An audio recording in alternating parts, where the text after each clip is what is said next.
বন্ধুরা এক্সক্লুসিভ দুটো আপডেটস নিয়ে কিন্তু আবার হাজির হয়েছি। তবে আজকে কোয়েল মল্লিক এবং দেব একসাথে দুজনের সিনেমার আপডেটস রয়েছে। তবে হ্যাঁ, আমরা কিন্তু বন্ধুরা আপনাদেরকে বিভিন্ন সময় বিভিন্নভাবে সাহা টকিজ চ্যানেলে আপডেটস দিয়ে থাকি এবং কিছু কিছু আপডেটস আমার মনে হয় আমাদের চ্যানেলে একদম প্রথম আসে, তবে আমাদের ছোট চ্যানেল, তারপর বড় বড় চ্যানেলে তারা দেন।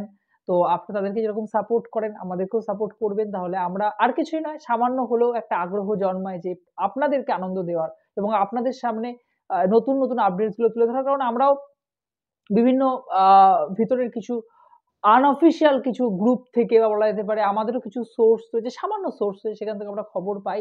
তো অবশ্যই আপনারা যদি পাশে থাকেন তাহলে কিন্তু এই জার্নিটা এগিয়ে নিয়ে যাওয়ার জন্য আমরা এগিয়ে যাব আর কি। যাই হোক না কেন, তো প্রথম যে আপডেটসটা দেবো এটা কোয়েল মল্লিকের আপডেটস। আপনারা কয়েকদিন আগেই জেনেছিলেন যে কোয়েল মল্লিকের নতুন সিনেমা জখের ধনের যে পরবর্তী পার্ট আর কি, সেটা আসতে চলেছে সোনার কেল্লায় জখের ধন। তো এই সিনেমা এবারে কিন্তু পরমব্রত চট্টোপাধ্যায়, গৌরব চক্রবর্তী, কোয়েল মল্লিক সবাই থাকছে। গতবারের যে এপিসোডগুলো ছিল জখের দন, তারপরে সাগরদ্বীপে জখের দন, এই পার্টগুলো না বেশ ভালো, দর্শকদের মধ্যে কিন্তু এক্সাইটমেন্ট তৈরি করেছিল। এবং আমার মনে হয় যে পরবর্তী রুদ্রবীণার অভিশাপ, তার আগে তানসেনের তানপুরা সিরিজের কথা বলছি, এই যে তৈরি করার একটা আমি কি বলি যে এই যে একটা ঘরানাটা তৈরি হলো, এটা কিন্তু জখের দনের থেকে সৃষ্টি হয়েছিল আর কি। যদিও দুর্গেশগড়ের গুপ্তধনের সন্ধানী সিনেমাগুলোও ছিল সোনাদার। তো ওই গুপ্তধন নিয়ে কিন্তু একটা অ্যাডভেঞ্চার মূলক সিনেমা কিন্তু বাংলার দর্শক পছন্দ করেন। সিনেমাটা কবে আসবে এখনো পর্যন্ত ফাইনাল নয়, তবে একটা ভেতরে আনঅফিসিয়ালি নিউজ দিচ্ছে, এটা আপনারা কোথাও পাবেন না সেরকম, সেটা হলো সত্যজিৎ রায়ের সোনার কেল্লা সিনেমার সাথে কিন্তু এটা একটা যোগ রয়েছে। কি যোগ রয়েছে আমি এখনই বলছি না, এখনই আমি রিভিল করতে চাইছি না, কারণ আমার এটা নিয়ে একটা দ্বন্দ্ব রয়েছে। তবে হ্যাঁ, সোনার কেল্লার একটা পার্ট, সোনার কেল্লার একটা অংশ কিন্তু এখানে থাকবে আর কি, তার সাথে একটা কিন্তু কানেকশন থাকবে। যাই হোক না কেন, কোয়েল মল্লিক এখন রাজস্থানে শুটিং এ ব্যস্ত। আমার বিশ্বাস এই সিনেমাটা এই বছর মুক্তি পেতে পারে, এই বছরের শেষের দিকে হয়তো পুজোর সময় মুক্তি দিতে পারে, কারণ সুরিন্দর ফিল্মসের ফিল্ম। আপনারা জানেন যে এসবিএফ, উইন্ডোজ প্রোডাকশন হাউস, দেব, আহ, সুরিন্দর ফিল্মসের একই সাথে পুজোয় সিনেমা নিয়ে আসেন। দেখা যাক, গত বছর এরকম মিতিন মাসি ছিল, এবছর যদি কোয়েল মল্লিকের এই সিনেমাটা হয় তাহলে কিন্তু একটা ধুমধুমার কাণ্ড হবে, কারণ এর কিন্তু আলাদা একটা ফ্যান বেস রয়েছে। শুটিং শেষ হলে অবশ্যই আপনাদের সাথে কিন্তু এই সিনেমাটা নিয়ে আলোচনা করব। এবারে সেকেন্ড এবং বিগ আপডেট যেটা হলো দেবকে নিয়ে, দেবের খাদান সিনেমা নিয়ে একের পর এক আপডেটস উঠে আসছে। যদিও বেশিরভাগই সব আনঅফিসিয়াল আপডেটস, তবুও আপনাদের এর আগেও শেয়ার করেছিলাম, এবারও শেয়ার করছি। এই সিনেমাটার বাজেট হতে চলেছে প্রায় 6 কোটি টাকা, প্রায় 6 কোটি, তার থেকে একটু বেশি হয়তো বাজেট হবে এই সিনেমাটার।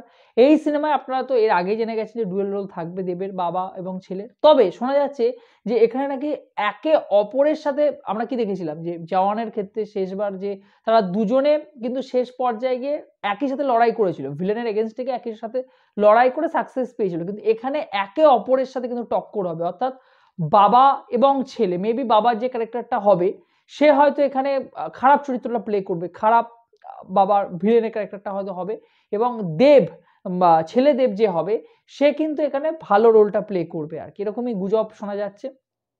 এই সিনেমার ক্ষেত্রে নাকি মিউজিক ডিরেক্টর নাকি নীলায়ন চ্যাটার্জি, নীলায়ন এখানে মিউজিক দেবে। এর আগেও নীলায়ন কিন্তু সাকসেসফুলি দেবের কাজ করেছেন, দেবের সিনেমার, এবং এখানে নাকি একটা বিগ, মানে একটা বিশাল বড় নাকি একটা আইটেম সং থাকছে, প্রচুর এখানে টাকা খরচ করা হবে শুধুমাত্র ডান্স সংটার পেছনে, শোনা যাচ্ছে এখানে প্রচুর পারফরমেন্স থাকবে পেছনে, তো ব্যাকগ্রাউন্ড ডান্সার থাকবেন, এবং এই যে গানটা যে শুটিংটা হবে এটা নাকি সেই আগের যে কমার্শিয়াল সিনেমা যে ফিল সেটা নাকি নিয়ে আসবে, এবং জাস্ট ফাটাফাটি ভাবে এই সিনেমাটা নাকি একটা বড় স্কেলে, লার্জ একটা স্কেলে কিন্তু তারা তৈরি করতে চলেছেন। যাই হোক না কেন, এই সমস্ত আপডেটস উঠে আসছে আনঅফিসিয়ালি।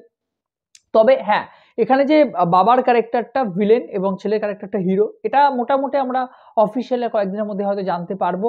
তবে হ্যাঁ, দেব কিন্তু একের পর এক চমক দিয়ে যাচ্ছেন, এবং সরস্বতী পুজোর সামনে আশা করছি সেই সময় কোনো একটা পোস্টার তিনি আনতে পারেন, টেক্কারও আনতে পারেন, টেক্কা যদি পোস্টার রিলিজ করেছে টেক্কারও আনতে পারেন, বা খাদানেরও হয়তো কোনো মোশন পোস্টার আনলেও কিন্তু তিনি আনতে পারেন, কারণ এখনো অনেকগুলো চরিত্র কিন্তু আমাদের সামনে দেখানো বাকি রয়েছে, সেগুলো কিভাবে আমাদের সামনে প্রেজেন্ট করবেন এটাই কিন্তু একটা দেখার বিষয়। এতগুলো চরিত্রকে নিয়ে পরিচালক কিভাবে হ্যান্ডেল করেন গোটা বিষয়টা, এটাও কিন্তু একটা দেখার বিষয়, কারণ এই সিনেমাটার উপর কিন্তু বাংলা ইন্ডাস্ট্রির কিন্তু অনেক কিছু নির্ভর করছে।